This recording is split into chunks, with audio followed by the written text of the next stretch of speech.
Hello, this is Sarah Meehan with Concentrus, and today I wanted to show you a short and sweet tip regarding the new release, particularly how 2020.2 impacts the manufacturing preferences. So I'm starting off in a production environment that has not yet been upgraded.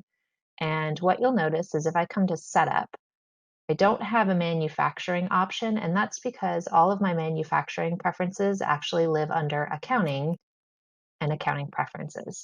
So when I come here, and navigate to the order management subtab, you can see that toward the bottom, I have some settings for work orders that would typically feed into the manufacturing process.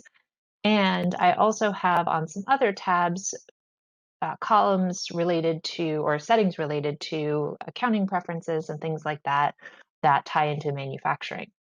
So now I'm going to switch to my release preview environment. And what you'll notice is that under Setup, I now have a manufacturing option that is not there in my production yet because I haven't upgraded.